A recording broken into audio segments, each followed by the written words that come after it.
Sithatha inkosi bazalwane so kusekuseni ekhayeni labafundi sivukile sonke bazalwane kubizi nje abano anti wethu omdala wasezulwini omncane anti omncane kubizi kuyahlina bazalwane bosisi bethu laphayana basekhishini babambisana laphayana nabo bahlina umfino bazalwane kubizi ivangeli lahamba bazalwane abazalwane base Newsroom Africa bayafika namhlanje so kuyalungiselwa bazalwane kuyaphithizelwa ekhaya labafundi. I just wish gabe nikhona ukubona the whole view ukuthi kusebenza kanjani bazalwane so ngizonibonisa abanye laphayana bayaclean iceke bazalwane wethu ngomshini laphayana bazalwane yacleanwa nje iceke abobhuti bethu abanye laphayana iceke liclean bazalwane iceke lethu le good clean bazalwane. Okay lana ngathi abaka-clean so nje kuyahlina bazalwane siyasilungisela ezinkuni ziyaqoqwa kahle nje kuyaqoqwa bazalwane nje iceke libe clean abamama bethu nabo bacleana indlela yethu abazalwane bazongena ngayo so kumele kube clean nje bazalwane kuyahlakulwa nje bazalwane busy. I made up my mind to go God's way for the rest of my life. Goodbye world, I no longer with you. Goodbye pleasures of sin.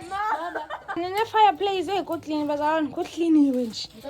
Mama wethu lana bazalwane nasindele kucleanwa ngakhona bazalwane. Sihambisa ivangeli bazalwane. Asifuni ihlazo, asifuni ukuhlaza uJesu wethu. But cleanliness is next to godliness. Yes. So bazalwane uyahlinwa nje impela namabhodo nawo ready. We are just up to date bazalwane. Yes. Amabhodo are ready. Bazalwane abanye baqina iceke. So ibhodweni bazalwane futhi bonani. Okay khona inyama enkomo bazalwane.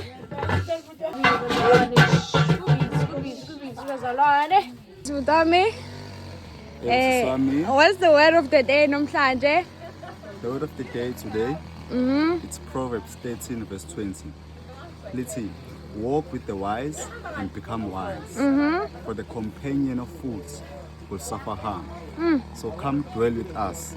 Hlanganyela nabazalwane khona uzoba wise because hallelujah.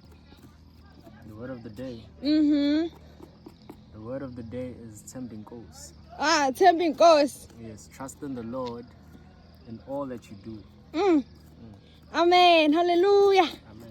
Are you ready for Newsroom Africa that is coming today? I'm always ready. Hallelujah.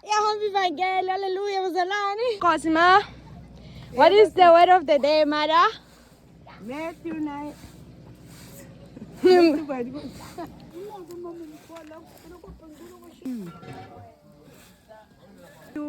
28 verse 19 to 20. Hambani nenze zonke izizwe abafundi abakholwayo nebabhabhadise egameni likaJesu. Hallelujah. Eseniyabafundisa konke enginiyale ngakho. Amen. Mother, are you ready for Newsroom Africa namhlanje ezayo ekhaya labafundi? Of course, yes. Hallelujah. Ayihamba vangeli so mawethu ready bazalwane lana basiphekela futhi. Awu sambonga uJesu.